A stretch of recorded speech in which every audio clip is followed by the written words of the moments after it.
நண்பர்கள் அனைவருக்கும் வணக்கம்.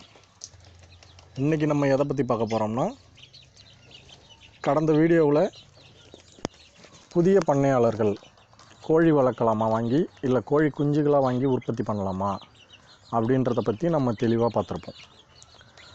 அப்படி கோழி குஞ்சாக வாங்கி வளர்க்கக்குள்ள அதுக்கு ப்ரூடிங் செட்டப்புன்றது ரொம்ப இன்றியமையாத ஒன்று. நம்ம ப்ரூடிங் செட்டப்பை எந்த அளவுக்கு ஒரு திறன்பட அமைச்சு அதில் கோழி குஞ்சை மெயின்டைன் பண்ணுறோமோ அந்த அளவுக்கு இறப்பு விகிதத்தை நம்ம குறைச்சிக்கலாம். ப்ரூடிங்கை பொறுத்த வரைக்கும் ஒரு 3 விதமாக நம்ம ப்ரூடிங் செய்ய முடியும். பானை வச்சு ஒரு ப்ரூடிங், லைட்டு மூலியமாக ஒரு ப்ரூடிங், கேஸ் ப்ரூடிங் ஒன்று. இதில் பெரும்பான்மையாக நம்ம பயன்படுத்துகிறது எதுனா லைட்டு வச்சு ப்ரூட் பண்ணுறது தான். ஏன்னா அது கொஞ்சம் எளிமையாகவும் இருக்கும், காஸ்ட் வைஸ் நமக்கு கம்மியாகவும் இருக்கும். அதுக்காக தான் நம்ம லைட் ப்ரூடிங்காக போகிறது. அப்போது அந்த கூண்டோட அமைப்பு நம்ம எப்படி அமைக்கலாம்? சில பண்ணையாளர்கள் என்ன பண்ணுவாங்க, தகர ஷீட் வச்சு ஒரு 2 அடி ஷீட்டோ 1.5 அடி ஷீட்டோ வச்சு ரவுண்டாக அதை சுற்றி அதில் நியூஸ் பேப்பர் போட்டு அதில் கோழி குஞ்சு விடுவாங்க. இன்னொருத்தவங்க கூண்டு அமைச்சு அந்த கூண்டில் ப்ரூடிங் செட்டப் பண்ணுவாங்க. இதில் எது சிறந்ததுன்னா, நீங்கள் கூண்டு அமைச்சு பண்ணுறது தான் ரொம்ப சிறந்தது. நீங்கள் தரையில் ப்ரூடிங் பண்ணுறீங்கன்னா கோழி குஞ்சோட இறப்பு விகிதம் கணிசமாக 10% 20% கண்டிப்பாக வரும். ஏன் இறக்குதுன்னே நமக்கு தெரியாது, ஆனால் இறப்பு விகிதம் அதிகரிக்கும்.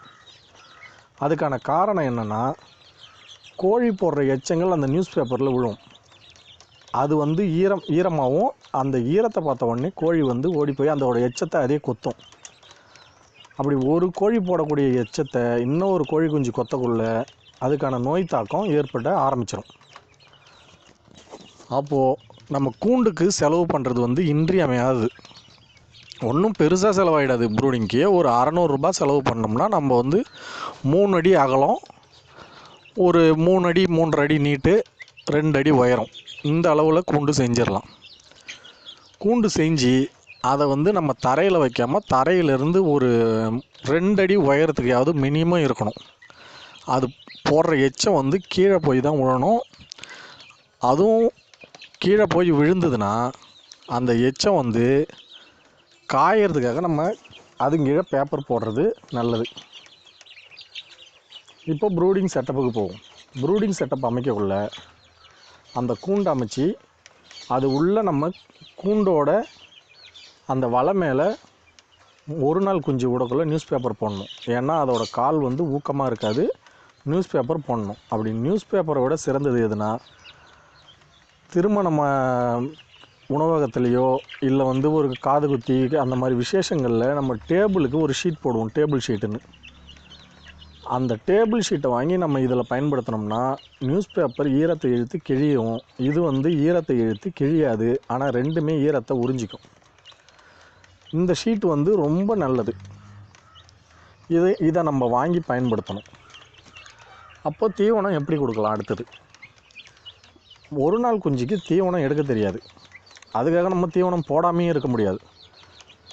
தீவனத்தை சும்மா ஒரு அரைக்கை, அதே ஒரு 1/4 கை அள்ளி அந்த நியூஸ் பேப்பர்லேயோ இல்லை அந்த பேப்பர்லேயோ நம்ம தூவி விடணும்.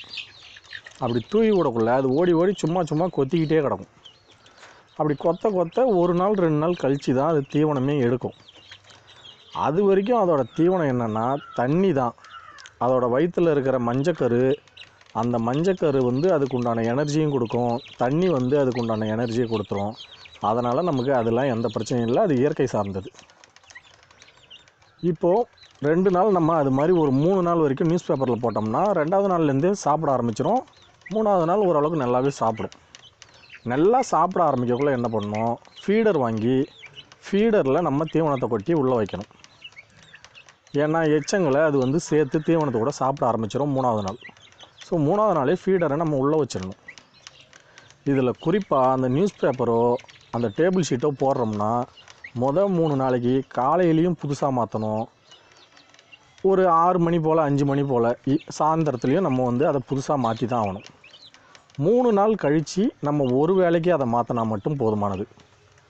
அப்போது ப்ரூடிங் செட்டப்போட பேசிக் இவ்வளோ தான். அடுத்தது லைட்டுக்கு வருவோம். லைட் வந்து எவ்வளோ வாட்ஸ் அமைக்கலாம்? ஒரு 30 குஞ்சு விட்றோம் அப்படின்னா 60 வாட்ஸ் பல்ப்பு நீங்கள் கண்டிப்பாக போடணும். எல்லோரும் என்ன சொல்லுவாங்க, ஒரு கோழி குஞ்சுக்கு 1 வாட்ஸ் பல்ப்பு போடணுன்னுவாங்க. என்னை பொறுத்த வரைக்கும் என்னோடய அனுபவத்துலேருந்து 2 வாட்ஸ், ஒரு 1.5 வாட்ஸ் 2.5 வாட்ஸ் அப்படி ஏற இறங்க இருக்கலாம். 1 வாட்ஸ் பத்தாது, கண்டிப்பாக பத்தாது. ஏன்னா கோழி குஞ்சு சில நேரத்தில் எட்ட போய் நிற்கும், அப்புறம் உள்ளே வரும், அது ஹீட்டு தேவைன்னா ஒதுங்கிக்கும், ஹீட்டு தேவைன்னா உள்ளே வந்துக்கும், இது எல்லாமே இருக்குது. அப்போது ஒரு 1.5 அடி கேப்பில் 2 பல்பை தொங்க விடணும். 60 வாட்ஸ் 120 வாட்ஸ் பல்பை போடுங்க. ரெண்டுத்துக்கும் தனித்தனி சுவிட்சை நம்ம ஒயர்லேயே கனெக்ஷன் பண்ணி வச்சுக்கணும். ஒரு பல்பை போட்டு விடணும், ஒரு பல்பை ஆஃப் பண்ணி வைக்கணும். ஒரு மணி நேரம் கழித்து 2 பல்பையும் எரிய விடணும். ஒரு 1/4 மணி நேரம் 1/2 மணி நேரம் எரியலாம். அப்புறம் ஒரு பல்பை ஆஃப் பண்ணணும். இப்படி பண்ணக்குள்ள தான் உங்களுக்கு வந்து கரெக்டான ப்ரூடிங்கில் அந்த ஹீட்டு கிடைக்கும். ஒரு பல்பை நம்ம போட்டு விட்டுட்டு அது வந்து அப்படியே கிடந்ததுன்னா அது ஹீட்டு அதிகமானாலும் நமக்கு தெரியாது, ஹீட்டு குறைஞ்சாலும் நமக்கு தெரியாது. ஹீட்டு குறையிறது எப்படி கண்டுபிடிக்கிறதுனா, கோழி குஞ்சு எல்லாமே வந்து பல்புங்க நிற்கும்.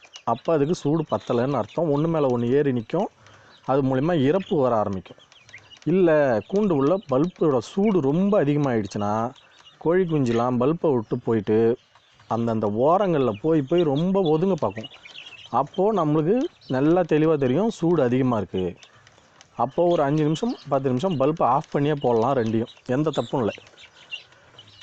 நம்ம வந்து தொடர்ந்து ஹீட்டு கொடுக்கணும், அப்படி கொடுக்கலன்னா அது வந்து இதாகிடும், அப்படிலாம் இல்லை. ஒரு 10 நிமிஷம் நம்ம ஆஃப் பண்ணி போடுறது ரொம்ப ரொம்ப நல்லது கோழி குஞ்சுகளுக்கு. அந்தோட பல்போட உயரம் மொதல் நாள் இப்போ நம்ம கோழி குஞ்சு வாங்கி அந்த விட்ட உடனே 3/4 அடியில் தொங்கணும் பல்பு.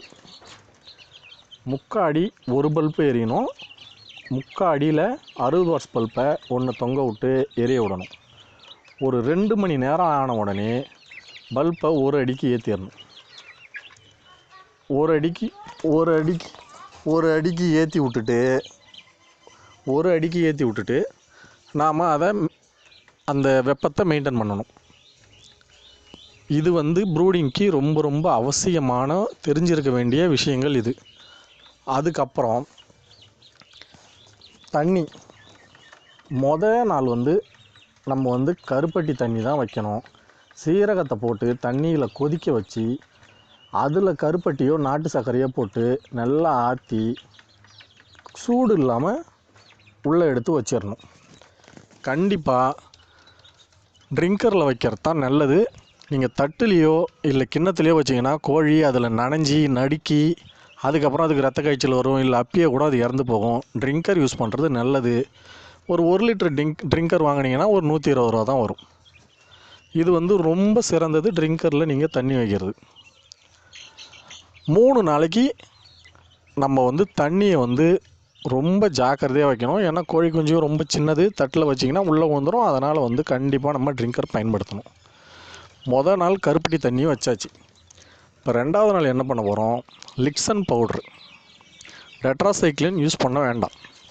லிக்சன் பவுட்ரை அந்த தண்ணியில் கலந்து ஒரு லிட்டருக்கு 1 கிராம் தண்ணியில் கலந்து அது கூட கொஞ்சம் நாட்டு சர்க்கரையும் கலந்து நல்லா மிக்ஸ் பண்ணி ஆற்றி அதில் ஊற்றி வச்சுருங்க. இதை 3 நாளைக்கு கட்டாயம் கடைபிடிங்க. அதாவது சீரக தண்ணியை கொதிக்க வைக்கிறோம், நாட்டு சர்க்கரையை கலக்கிறோம், அதில் லிக்சன் பவுட்ரு போடுறோம். 3 நாள் முடிஞ்சிடும். 4வது நாள் டெட்ராசைக்ளின் 1 கிராமில் 1 லிட்டர் கலந்து அதே ஜீரக தண்ணியில் வைங்க. ஏன் ஜீரக தண்ணியில் வைக்கிறோம்னா, ஜீரக தண்ணியில் வச்சா தான் உங்களுக்கு எச்சங்கட்டுற பிரச்சனை வராது. இல்லைனா எச்சங்கட்டிக்கும். அதுக்கு நீங்கள் மெனக்கிட்டு உட்காந்து எடுத்து தொடச்சி அதை விட்டுக்கிட்டு உட்காந்துருக்கணும், எடுத்து விட்டுக்கிட்டு இருக்கணும். நீங்கள் ஏதோ ஒரு 100 குஞ்சு வளர்க்குறீங்க, 50 குஞ்சு வளர்க்குறீங்கன்னா 1 2 பார்க்க முடியாமல் போயிடுச்சுன்னா அந்த குஞ்சு கண்டிப்பாக இறந்து போயிடும், குறுகி நிற்கும், தீனி எடுக்காது, சத்து குறைபாடு வந்துடும், வளர்ச்சி நல்லா இருக்காது, ஏகப்பட்ட பிரச்சனையை சந்திக்க வேண்டியது வரும். அதனால் ஜீரக தண்ணி தான் வைக்கணும். இப்போது டெட்ராசைக்ளின் 4வது நாள் வச்சாச்சு. 5வது நாளைக்கு போயிடுறோம். 5வது நாள் கடையில் மஞ்சளை வாங்கின்னு வந்து அரைச்சி அந்த தண்ணியில் கலந்து வைங்க. இப்போது 6வது நாள் என்ன பண்ணுறோம், பிம்ரால் அந்த டானிக்கை வாங்கிட்டு வந்து ஒரு 5-6 சொட்டு 1 லிட்டர் தண்ணியில் கலந்து அந்த தண்ணியை ஜீரக தண்ணியை கலந்து வைங்க. இதையே வந்து ஒரு 7-8 நாள் வரைக்கும் கடைப்பிடிச்சிட்டு வந்தோம்னா ஒரு 9வது நாள் இல்லை 10வது நாள் அந்த நாளைக்கு வந்து திரும்பவும் ஒரு நாள் நாட்டு சர்க்கரை தண்ணி கலந்து வைங்க. வச்சிட்டோம்னா 10 நாள் நம்மளுக்கு கம்ப்ளீட் ஆகிடும். இதில் ஒரு நாள் கூட நம்மளுக்கு மார்ட்டாலிட்டியே வராது. 7வது நாளும் F1 நம்ம போட்டிருப்போம். F1 போட்ட அடுத்த நாள் 8வது நாள் மணத்தக்காளி கீரையை பறிச்சுக்கிட்டு வந்து மிக்சிலேயோ எதுலேயோ போட்டு நல்லா அரைச்சி தீவனத்து கூட பிசைஞ்சி அந்த கோழி குஞ்சுங்களுக்கு வச்சுருங்க. 8வது நாள் நீங்கள் மணத்தக்காளி வச்சிங்கன்னா நம்ம ப்ரூடிங் போட்டதுக்கான ஹீட்டு, அதோட குடலில் ஏற்பட்ட சின்ன சின்ன ஹீட்டு உபாதைகள், இல்லை வேறு ஏதாவது உபாதைகள் எது இருந்தாலும் அது வந்து நம்மளுக்கு உடனே அது சரியாயிடும். அப்படி சரியாயிடுச்சுன்னா நம்மளுக்கு எந்த பிரச்சனையும் வராது. இது வந்து ரொம்ப முக்கியமானது அந்த மணத்தக்காளி கொடுக்கறது. இல்லை நான் வந்து ஈரத்திலேயே கீழே விட்டு வளர்த்துட்டேன், நான் இதை கவனிக்காமல் விட்டுட்டேன், இந்த மாதிரி ப்ரூடிங் செட்டப் போடலை, உங்களுக்கு ஒரு 7 நாள் 6வது நாள் கண்டிப்பாக இரத்த கழிச்சல் அறிகுறி தெரியும். அதோட எச்சத்தில் வந்து அந்த அறிகுறி தெரியும். நீங்கள் தெரியக்குள்ளே என்ன பண்ணணும்னா, ஒன்று மணத்தக்காளியை யூஸ் பண்ணலாம். அதுக்கு தான் நான் 8வது நாள் யூஸ் பண்ண சொல்கிறேன். இல்லை எனக்கு வந்து அது சிவியர் ஆகிற மாதிரி இருக்குது, பரவுற மாதிரி தெரியுதுன்னா ஆம்ப்ரோலியம்னு மருந்து இருக்குது. அதை 2 கிராம் ஒரு 4 லிட்டர் தண்ணியில் 2 கிராம் 4 லிட்டரோ 3 லிட்டரோ எடுத்து கலந்து நீங்கள் அது கூட ஜீரக தண்ணி கொதிக்க வச்ச தண்ணியில் அதை போட்டு கோழி குஞ்சுங்களுக்கு 2 நாள் இல்லை 3 நாள் தொடர்ந்து வச்சு தான் ஆகணும்.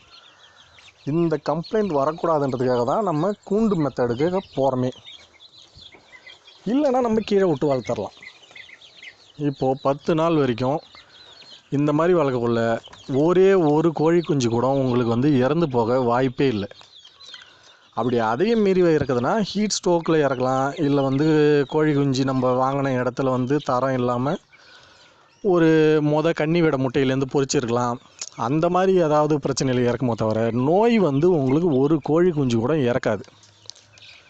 இந்த 10 நாள் ப்ராசஸை நம்ம கரெக்டாக செஞ்சிட்டோம்னா அடுத்தது 11வது நாள்லேருந்து 14வது நாள் வரைக்கும் நம்ம ஜீரக தண்ணியில் விம்ரால் கலந்து வைக்கலாம்.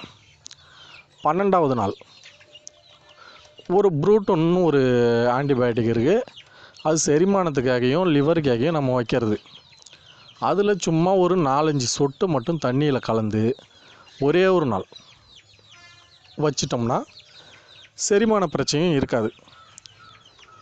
நம்ம 14வது நாள் ஐபிடியை போட்டு கோழி குஞ்சை பராமரிப்பு நம்மளுக்கு சுலபமாக ஆக்கிக்கலாம்.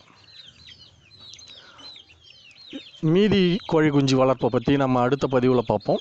14 நாள் வரைக்கும் இதை கடைப்பிடிங்க. உங்களுக்கு மார்ட்டாலிட்டின்றதோ இல்லை கோழி குஞ்சு குறுகி நிற்கிறதோ எந்த பிரச்சனையும் உங்களுக்கு கட்டாயம் வராது. நன்றி தோழர்களே, வணக்கம்.